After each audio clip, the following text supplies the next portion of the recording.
Bienvenue dans Permacap, les clés d'un avenir durable. L'émission qui vous plonge au cœur de la permacomptabilité, cette approche novatrice qui allie la durabilité et la gestion équilibrée de nos ressources. Rejoignez-nous dans cette aventure captivante où nous explorerons ensemble les 8 capitaux essentiels qui façonnent notre avenir prospère et durable.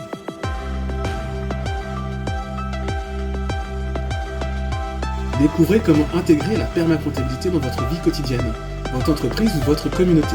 Des experts passionnés partageront leurs connaissances, leurs idées et leurs expériences inspirantes.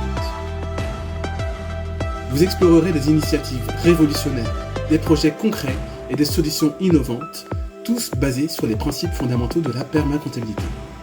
Ne manquez pas nos épisodes captivants où nous rencontrerons des individus inspirants qui ont embrassé la permacomptabilité et créé un avenir durable. Permacap, les clés d'un avenir durable, vous ouvre les portes d'un monde où la durabilité, l'harmonie et la prospérité vont de pair. Abonnez-vous dès maintenant et ensemble, construisons un avenir durable pour tous. Vivant. Cultiver une relation harmonieuse avec le vivant. Dans cette émission, nous vous emmènerons dans un voyage extraordinaire au cœur de la ville Eslan. Une véritable uchronie où l'homme et la nature s'unissent pour créer un espace vivant en parfaite harmonie. Plongez avec nous dans cet univers où les humains se mêlent à la biodiversité foisonnante, où les espaces verts luxuriants se fondent harmonieusement dans le paysage. Découvrez comment les habitants de la ville Eslan sont devenus les gardiens de cette relation étroite avec la nature, en cultivant des liens profonds avec le monde végétal qui les entoure. En suivant les pas de ces citoyens engagés, des experts en permaculture et des visionnaires, nous nous interrogerons sur les défis et les opportunités liés à la construction de biotopes durables et résilients. Comment pouvons-nous intégrer la nature au cœur de nos vies pour créer un environnement propice à notre bien-être et à celui de la planète ? Alors, rejoignez-nous dans cette émission vivante où nous explorerons les liens intimes entre l'homme, les semences et la nature au sein de la ville Eslan. Ensemble, découvrons comment cultiver une relation harmonieuse avec le vivant dans notre quête commune d'un avenir durable.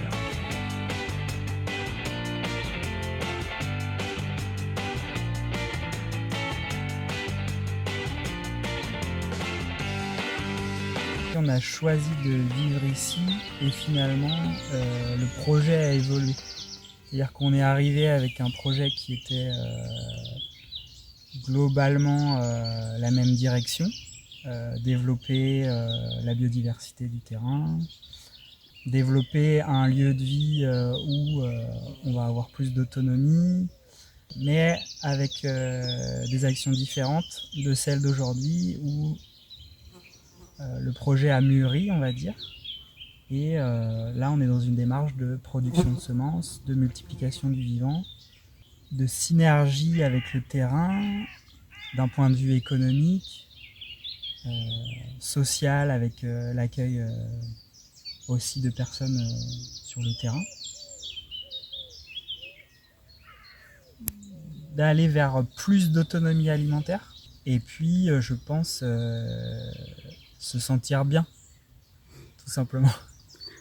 C'est vraiment des échanges d'informations que la nature peut nous transmettre par rapport à son observation, mais aussi par rapport à l'environnement, le contexte économique, social, et d'être toujours dans quelque chose d'équilibré ou de se rapprocher de l'équilibre pour se sentir bien, en fait, en accord avec je pense qui on est, notre conscience. Ouais, c'est ça, c'est un peu maintenant on est adulte. Qu'est-ce qu'on fait faut choisir notre vie, faut qu'on fasse des choix de qu'est-ce qu'on veut pour notre vie, qu'est-ce qu'on peut faire de mieux pour se sentir au mieux dans cette vie-là. En fait, du coup, on en est là. Tout simplement. C'est ça qui nous drive depuis le début et qui va nous driver jusqu'à la fin. Là, l'objectif d'ici 4 ans, c'est d'avoir un salaire, au moins un salaire pour la famille, d'ici, du lieu, des plants, des semences, donc c'est un peu ça. Enfin, en ce moment, moi, c'est ça qui me d'aller vers drive. l'autonomie financière, finalement. C'est le financier pour l'instant, ouais. À partir du vivant. Oui, à partir du vivant. C'est pas neutre. Mais en fait, le vivant, Grâce au vivant. En Grâce fait, au c'est comme vivant. si le vivant, c'est acquis, on va dire. On maîtrise plus De ou plus moins, en plus. on sait où on en est, tout ça. Mais du coup, là, il faut qu'on développe le côté monétaire maintenant. Voilà, on ne peut pas faire que du vivant, parce que voilà. Du coup, le monétaire, là, il est en première ligne. L'un ne va pas sans l'autre. Ouais. Bonsoir. En fait, pour compléter, c'est l'idée que on a envie de passer notre temps ici, nos journées ici, on a envie de vivre, de faire que ça. Mais du coup, qu'est-ce qu'on fait pour, en parallèle, avoir des sous pour vivre quand même? Et du coup, on lie les deux, quoi. Voilà. Est-ce que vous avez des enfants? Oui, 2 enfants. Ouais. Des petits-enfants. Tu peux traverser ou... Ouais. Allez, on se le tente.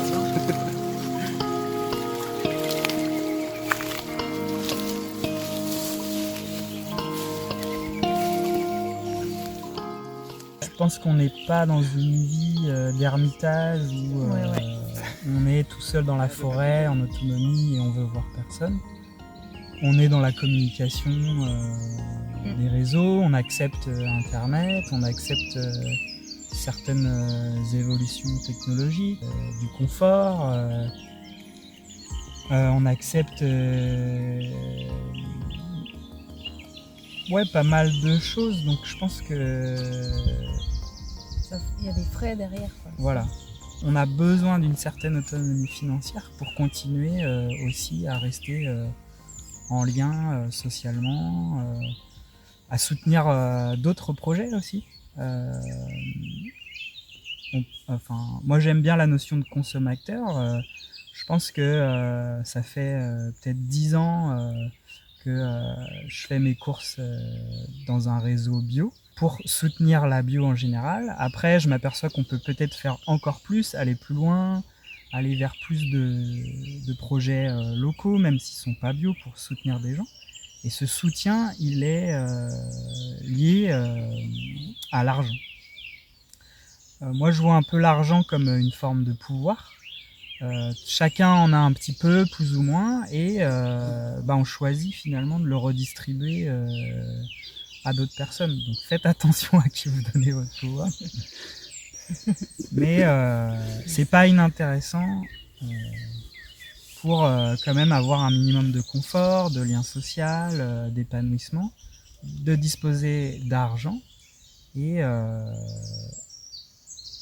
c'est vrai que on aimerait bien être autonome financièrement pour s'affranchir des aides et être encore plus en accord avec notre conscience intérieure, on va dire, là-dessus.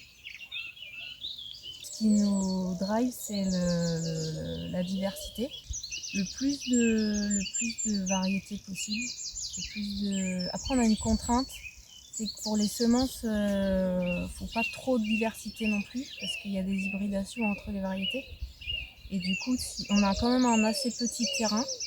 Donc si on fait 2 variétés par exemple d'une même courgette, on fait deux variétés différentes d'une courgette, et les courgettes vont s'hybrider entre elles. Donc on perd la variété de base des courgettes. Donc on est quand même, pour certains légumes, on est limité en diversité. On choisit de faire qu'une variété de chaque légume en fait. Et du coup, ça nous contraint, mais pour les autres qui ne s'hybrident pas, on essaye d'avoir au maximum de diversité et de remplir notre terrain de plein de choses différentes. Voilà. Qu'on les utilise ou pas, en fait, que ce soit plus ornemental, que ce soit pour les insectes, que ce soit parce qu'on veut les récolter et les vendre ou les consommer. Voilà, on remplit.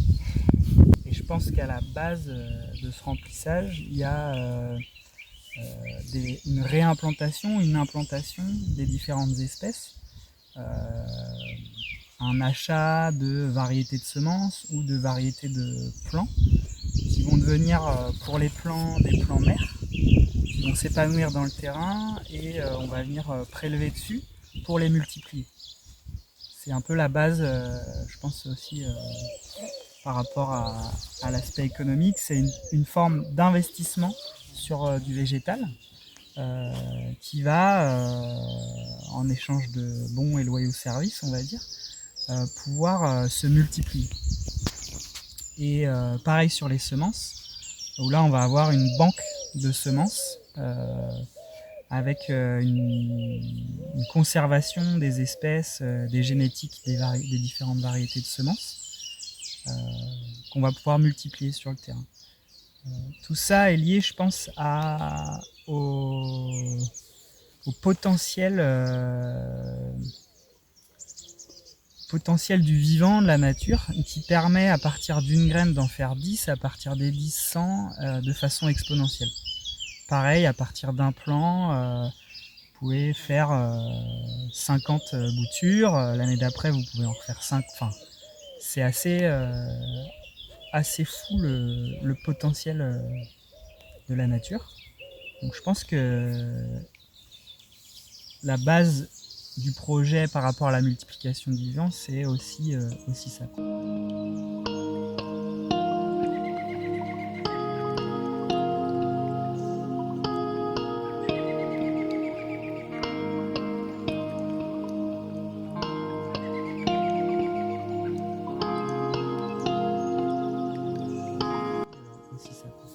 Et il y a aussi l'aspect, on aime bien en fait l'idée de pouvoir nous ou les gens qui viennent nous voir se balader dans le terrain et avoir un sentiment de bien-être juste par l'odeur, par le sensoriel, juste par le sensoriel, d'avoir un sentiment de bien-être juste en se baladant. Ça, c'est un peu aussi un de nos objectifs.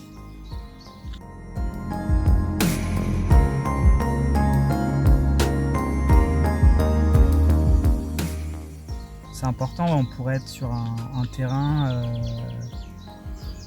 avec 20 cerfs. Oui, pas du tout organisé voilà, pour que ce soit que du hors-sol et multiplié, c'est possible aussi. Mais c'est pas c'est pas l'idée. Sympa.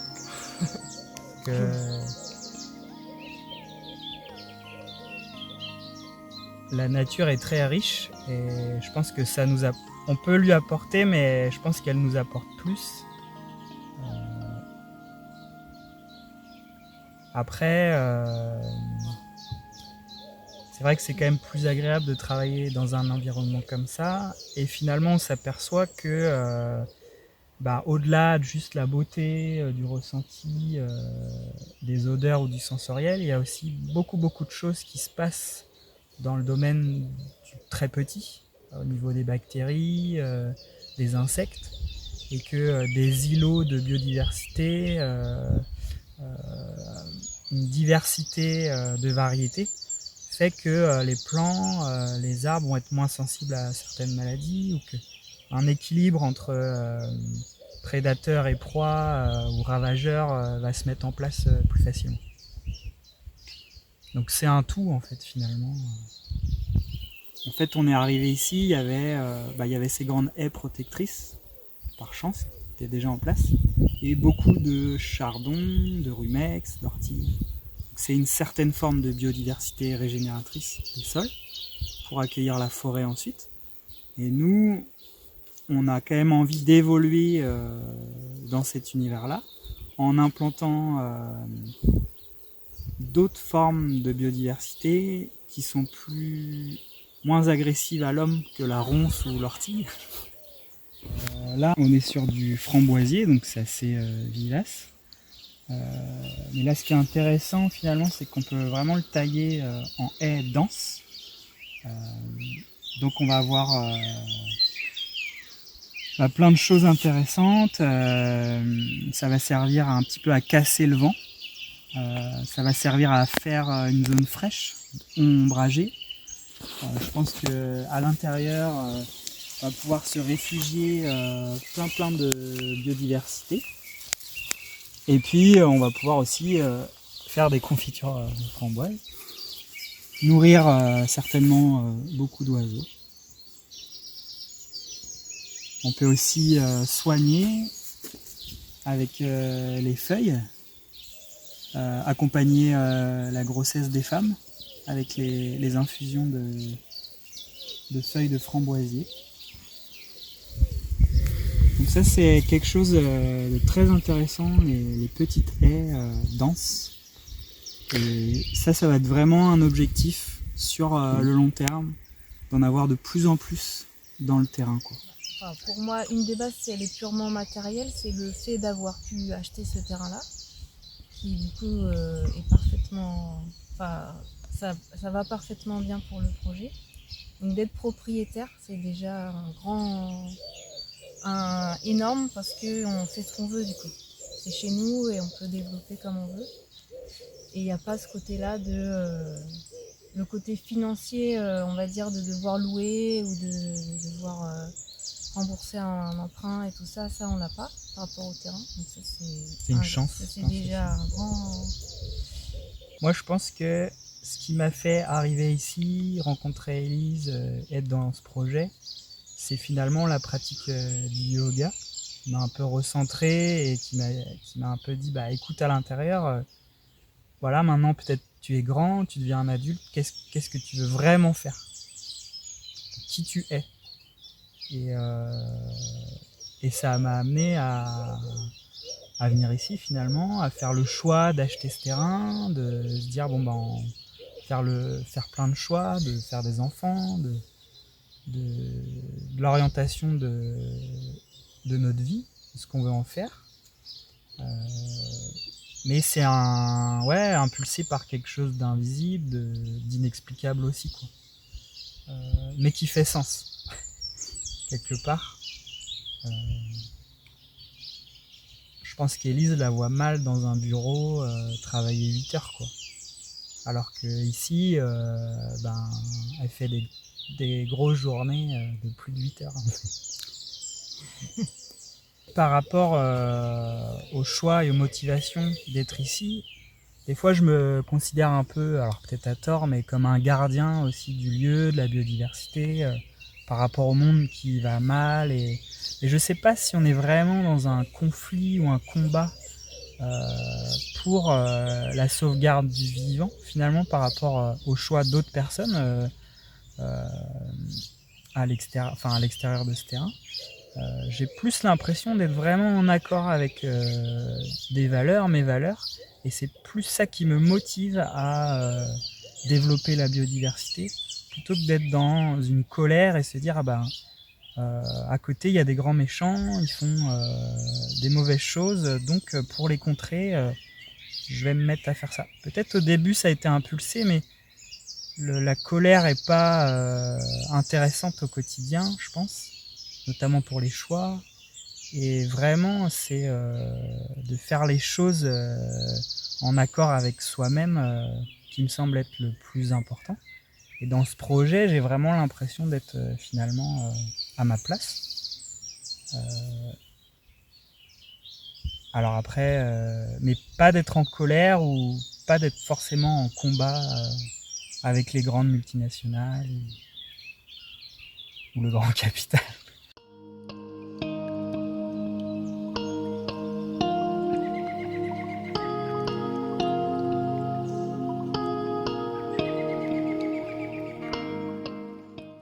Parce qu'on reste à un niveau très très petit, très local. Donc ça nous concerne pas, on vend pas, on vend aux gens autour de chez nous, donc il n'y a pas de... On vend pas à l'international. On n'est pas dans la cour des grands, on va dire, donc c'est comme deux mondes séparés entre les gros semenciers ou nous, du coup c'est assez... il n'y a pas de contrainte.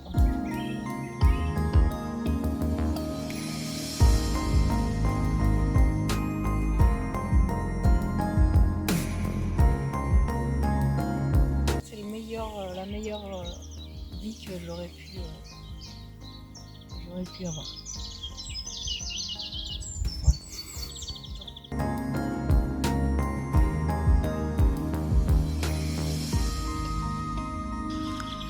Ça se transforme, ça se réadapte d'année en année, ouais. On optimise, on a essayé les buts, on s'aperçoit que c'est pas forcément l'idéal par rapport à notre terre. Donc voilà. Cette année, on est sur un paillage de Miscanthus, l'herbe à éléphant. C'est un peu plus cher, mais c'est exempt de graines. Le truc avec le paillage, c'est que plus tu as de surface à pailler, plus il faut trouver de paillage. Et là, en gros, on pourrait pas trouver le paillage juste sur notre terrain, quoi. Donc on achète du paillage à l'extérieur, en l'occurrence du Miscanthus. Sur un potager, vivrier, perso, d'autoproduction, je pense que c'est possible avec la taille de ce terrain. Là, nous, par rapport à l'activité économique, on est dépendant de l'extérieur pour le paillage. Alors, il faudra avoir un champ de 1 ou 2 hectares à côté et avoir un tracteur qui fait les foins. Ou faire faire le foin, mais on peut... mais... Il y a une dépendance de toute façon, soit au pétrole, pailler, soit de gestion d'animaux pour la traction animale. On peut faire du foin en traction animale, mais il faut être éleveur. Mais il faut de la terre aussi. À cette échelle, on peut pas être autonome en paillage. Et nous, l'idée, l'objectif, c'est d'être vraiment exempt de bâches. Donc on va pas faire de culture sur bâches tissées, par exemple. Les seules bâches tissées qu'on a vues, c'est pour les présentoirs au niveau de la pépinière. Et ici, on va utiliser de la bâche d'ensilage pour occulter, garder des zones sans herbe, en fait, pouvoir y revenir et retravailler. Et sur le long terme, on aimerait bien juste avoir à apporter de la matière sans avoir de bâche sur le terrain. Toi, tu nous dis qu'on retrouve des éléments de la permacomptabilité dans notre projet de vie. Bah oui, sûrement. Peut-être même dans la globalité de la permacomptabilité. C'est pas un réflexe de l'intellectualiser chez moi, en tout cas. Mais plutôt de le vivre. Dans l'intuition, ouais. Travaille beaucoup à l'intuition. Ça se fait, mais de manière inconsciente. On le réfléchit pas, quoi. Finalement, on s'est pas dit il faut accueillir du monde pour créer du lien social. Mais ça se fait parce que on aime bien recevoir, on aime bien découvrir des nouvelles personnes, échanger, partager. L'aspect économique, il est une réalité du monde actuel et des choix du monde actuel. Donc je pense qu'on peut pas y couper si on a envie de développer un projet en lien avec l'économie. Là, il se trouve que le vivant, c'est vrai que le thème du projet, c'est le vivant, donc ça colle plutôt bien. On s'adapte à nos besoins aussi, quoi, au niveau matériel. Puis en essayant de pas trop se mécaniser, quoi. Il y a un aspect productif aussi, je pense, c'est aussi ça le matériel. Oui, c'est ça, de se faciliter la vie, quoi. Et puis production, création de plans. On n'est pas des artisans, mais on crée des choses finalement. Je pense que c'est. Si, artisan semencier. Artisan semencier. Bon, on est artisan. Je suis pas sûre. Expérientiel. Oui. C'est la vie. Everyday. On expérimente toujours au quotidien, ouais, c'est sûr. Des techniques, on observe, on apprend de ces expériences. On fait une interview, on n'a jamais fait ça, c'est une nouvelle expérience, c'est intéressant. Après, il reste... Intellectuel, ouais. Moi, je me suis formée l'année dernière pour justement mettre un peu plus d'intellectuel dans le projet. Donc, ça a été vraiment nécessaire. Un gros poste. Quand même des petites connaissances hyper importantes à avoir par rapport à ce qu'on fait. Ça, c'est... Ouais, pas envisager de refaire des grosses formations, mais continuer de se former quand même par petites touches, quoi. de ci, de là. Continuer à lire. Et peut-être partager après. Ouais, échanger aussi c'est- avec les autres. Là, t'as le social et l'intellectuel qui vont ensemble, c'est que tu apprends des choses aussi théoriques en échangeant avec les autres. Et le côté spirituel, bah ça c'est vrai que c'est propre à chacun, chacune aussi je pense. Bah, moi c'est vrai que je pratique le yoga. Je pense que l'impact du yoga dans le projet finalement c'est l'accord avec soi-même, quoi. Être en accord avec soi et du coup le projet finalement aussi, quoi. Et après c'est vrai que à l'inverse on peut ressentir des choses. Par exemple là c'est un des premiers printemps où j'ai pris une claque, où là si je suis un petit peu assis ici ça sent la sauge clarée, il y a plein d'insectes, plein d'oiseaux, donc C'est ça, le ça apporte spirituel, aussi finalement à l'être et puis au spirituel. Ouais. Le vivant est lié au spirituel, quoi, complètement en fait. Enfin, pour notre part. C'est la même chose. Il y a un jardinier la nuit qui vient jardiner à notre place. Donc je pense que c'est un cervidé, une biche ou une chevrette qui vient tailler en fait, vient manger les jeunes pousses. Et sur des jeunes arbres fruitiers, c'est assez marrant finalement parce que ça va pas les détruire ou les tuer, mais ça va les densifier. Donc ça c'est un pommier spontané, si tu veux. Il a poussé parce que quelqu'un avait jeté une pomme ici ou un oiseau, une graine de pommier, un pépin. Donc on a un pommier franc qui va pousser, mais on ne connaît pas la variété, le goût des pommes, donc je suis venu le greffer. Donc J'ai greffé un arbre qui a poussé spontanément. Donc moi l'intérêt c'est que pour moi si la nature l'a mis à cet endroit-là et qu'il a su se développer ici, c'est que c'était le bon endroit pour lui.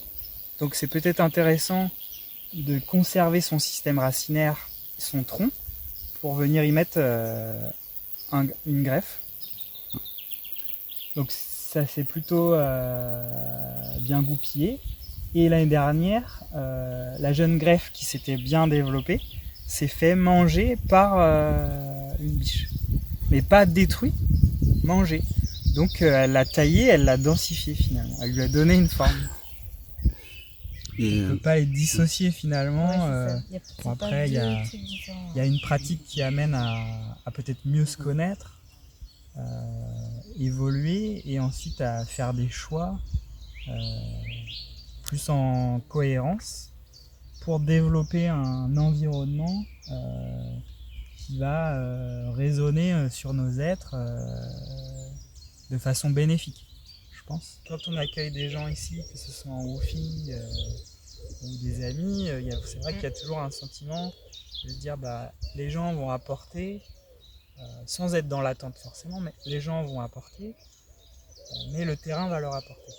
Et ça c'est hyper gratifiant finalement, et d'année en année, de sentir qu'il y a toutes ces énergies qui ont été je sais pas comment dire, cristallisées, investies dans le terrain, remélangées.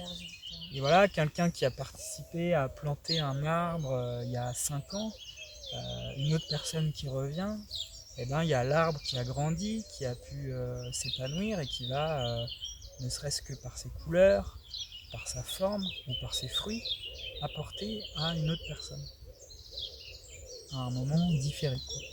Ça c'est hyper intéressant. Bon, après on n'est pas constamment en train d'y penser, à se dire ah oui c'est ça. On vit juste l'instant et puis c'est super. Mais c'est vrai que cette dimension là elle est vraiment superbe, je trouve, dans l'expérientiel du terrain, de ce petit laboratoire aussi.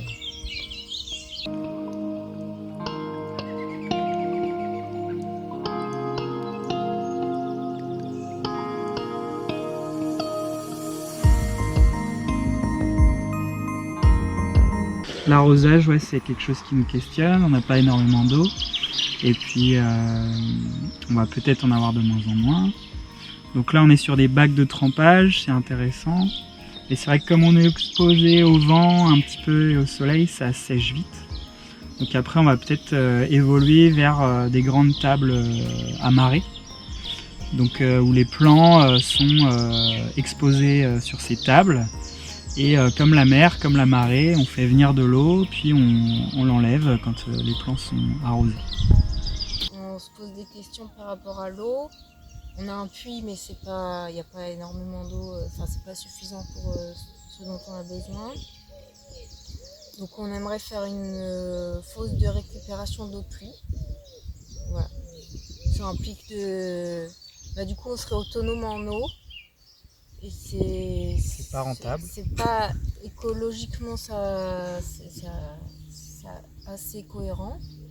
Sauf qu'il faut creuser, il faut faire une énorme cuve dans la terre. Mais après, pour être complètement écologique, il faut vivre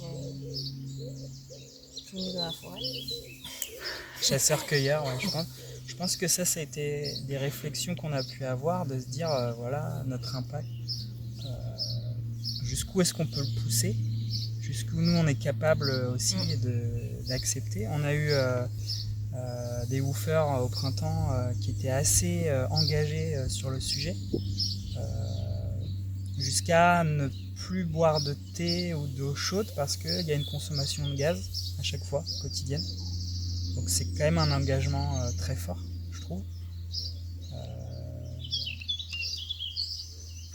Pour ma part, je pense que peut-être que oui, on est dans une crise climatique, environnementale, énergétique. C'est la fin du monde, on va tous mourir. Mais est-ce qu'on est obligé de se faire mal pour autant? Est-ce c'est pas plus intéressant de essayer de garder un équilibre pour garder de la motivation, garder de l'énergie pour entreprendre éventuellement des petits projets, plein de petits projets aussi, qui vont peut-être utiliser un peu de carburant pour faire tourner une débroussailleuse, un tracteur tondeuse ou faire creuser un stockage d'eau, de pas être extrémiste finalement, de réussir à changer les choses sans être extrémiste, sans être en colère. Je pense que ça peut être intéressant.